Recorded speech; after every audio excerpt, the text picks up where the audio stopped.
함께 요한이 전한 거룩한 복음입니다.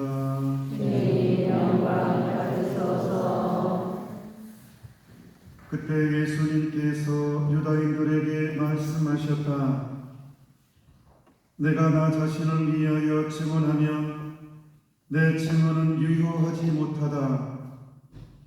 그러나 나를 위하여 증언하시는 분이 따로 계시다. 나는 나를 위하여 증언하시는 그분의 증언이 유효하다는 것을 알고 있다. 너희가 요한에게 사람들을 보냈을 때에 그는 진리를 증언하였다.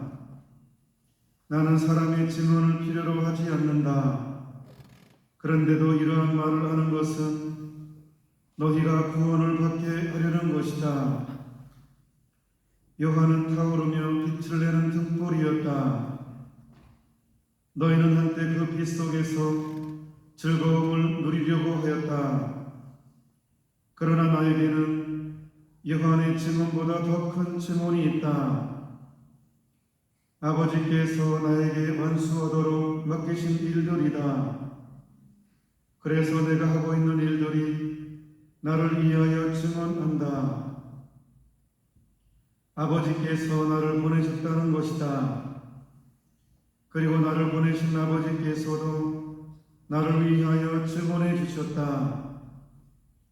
너희는 그분의 목소리를 들은 적이 한 번도 없고 그분의 모습을 본 적도 없다. 너희는 또 그분의 말씀이 너희 안에 머무르게 하지 않는다. 그분께서 보내신 일을 너희가 믿지 않기 때문이다. 너희는 성경에서 영원한 생명을 찾아오겠다는 생각으로 성경을 연구한다. 바로 그 성경이 나를 위하여 증언한다. 그런데도 너희는 나에게 와서 생명을 얻으려고 하지 않는다. 나는 사람들에게 영광을 받지 않는다. 그리고 나는 너희에게 하느님을 사랑하는 마음이 없다는 것을 안다. 나는 내 아버지의 이름으로 왔다. 그런데도 너희는 나를 받아들이지 않는다. 다른 이가 자기 이름으로 오면 너희는 그를 받아들일 것이다. 자기들끼리 영광을 주고받으면서 한 분이신 하느님에게서 받는 영광은 추구하지 않으니 너희가 어떻게 믿을 수 있겠느냐. 그러니 내가 너희를 아버지께 고소하리라고 생각하지는 마라. 너희를 고소하는 이는 너희가 희망을 걸어온 모세이다. 너희가 모세를 믿었더라면 나를 믿었을 것이다. 그가 나에게 관하여 성경에 기록하였기 때문이다. 그런데 너희가 그의 글을 믿지 않는다면 나의 말을 어떻게 믿겠느냐? 주님의 말씀입니다. 그리스도님 찬미합니다.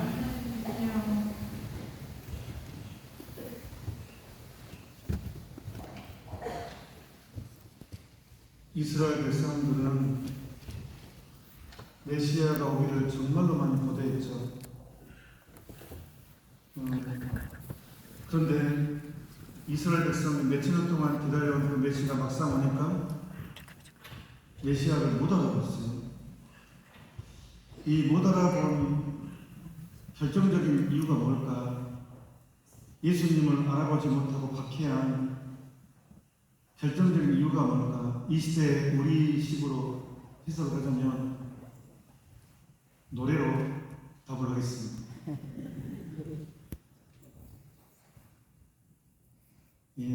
인생은 언제나 외로움 속에 한술 내자 찬란한 꿈마저 말없이 사라지고 언젠간 떠나리라. 인생은 들의 꽃을 우리는 순례자잖아요. 순례자인데 정착생활을 해버리니까 문제, 안주해버리니까. 우리는 끊임없이 순례자의 정신을 가져야 됩니다. 하느님을 향해 여정을 나아가는 건데 딱 안정생활을 하기를 원해요. 안주해버려요. 다 수고물처럼 살아버려요. 그래서 못 알아보는. 바리새파 사람들은요, 당시에 종교 지도자죠. 안정된 생활이죠. 너무 잘 살고 있어. 근데 어느 날 갑자기 나타나서 회개하여 하늘나라가 다가왔다. 가난한 사람들한테 가난한 재산을 나눠줘. 이거 되게 부담스러워. 우리가 나그네 생활을 하고 있다니까 가능해요. 그런데 이미 안정된 생활, 정착 생활을 해버리는 순간 모든 게 다 이루어졌고, 이 지상을 누리는 생활을 하는 순간 아까웠고 부담스럽고 너무 큰 희생을 요구하는 거예요. 나그네 정신을 잃어버렸어. 그래요. 우리는 나그네로 살아야 됩니다. 인생은 나그네예요. 하나님을 만나는 여정에서 그래서 정착생활을 하면 안 돼요. 안주하면 안 된다는 거예요. 이 애착에 빠지면 안 된다는 거죠. 여기서 안주하면 안 된다는 뜻은 애착에 빠지면 안 된다는 뜻입니다. 돈이든 사람이든 인기든. 근데 많은 경우에 애착에 빠져버려요. 안정생활을 선택합니다. 나그네 생활을 포기하고 안정된 생활을 추구하기 때문에 부담스러운 존재가 되거든요. 하느님.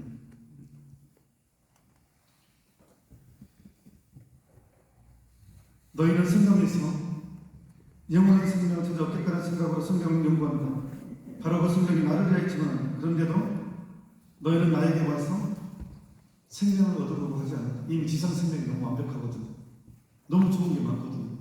먹을 것도 많고 놀러 가고 싶은 것도 많고 세상을 누리고 싶어. 그러니까 영원한 생명에 대한 그림이 사라졌어요. 세상에 대한 즐거움 때문에 영원한 생명에 대한 그리움이 없어졌다는 거예요. 나는 사람들에게서 영광을 받지 않는다. 그런데 세상을 누리고 싶기 때문에 사람들한테 인기 있고 싶어요. 사람들에게 칭찬받고 싶어요. 하나님한테 인기 있고 싶은 것이 아니라 하나님 눈에 안 보이고 잘 모르겠고 세상 사람들로부터 인기를 얻고 싶고 칭찬받고 싶고, 그러니까 즉 사람들한테 영광을 받고 싶어 한다는 거예요. 이게 바로 하느님을 사랑하지 않고 나를 사랑하는 것. 그래서 예수님이 나는 사람들에게서 영광을 받지 않는다. 그리고 나는 너희에게 하느님을 사랑하는 마음이 없다는 것을 안다. 희생하고 싶지 않습니다. 오늘 강론 주제 그대로, 오늘 복음 그대로. 하느님을 사랑한다는 것은 십자가를 지고 예수 그리스도를 따르는 것인데 너무 큰 희생 원치 않습니다. 나를 사랑하니까, 나를 나 위주니까. 그래서 예수님을 실제적으로 받아들이지 않는다는 거예요. 그래서 이거를 깨야 될 것이 바로 나그네 정신입니다. 정착생활 완성되지 않았습니다. 우리 정착생활을 포기해야 돼요. 이사가야 이사. 이 안주하는 이 정신 상태로부터 탈출을 해요. 그래서 인생은 언제나 외로움 속에 한 순례자. 외롭습니다. 이해받지 못하고요, 인정받지 못하고요, 외로움 속에 한 순례자입니다. 이 감각을 빨리 회복해야 됩니다. 나그네의 감각. 정착생활에 나는 안주할 수 없다. 인생을 편하게 살기에는 너무 작다. 편하게 안락함을 빨리 벗어날 때, 안주하고자 하는 마음을 벗어날 때 예수님으로 알아볼 수 있는 능력과 힘이 생길 것입니다. 그래서 여러분 억울한 것도 아니고 손해 본다고 생각하는 것, 손해 본 것도 아니고 실패했다고 생각하는 것 실패가 아닙니다. 하느님은 나의 고통을 통해서 당신의 영광을 드러내신 거니까 오늘 이 비전을 통해서 천막을 걷어내는 이제 안락의 천막을 딱 걷어내서 성모님과 함께 히아치타와 함께 루치아와 함께 프란치스코 세어 언니와 함께 천막을 들고 나그네로 살아갔으면 좋겠습니다. 잠시 묵상합시다.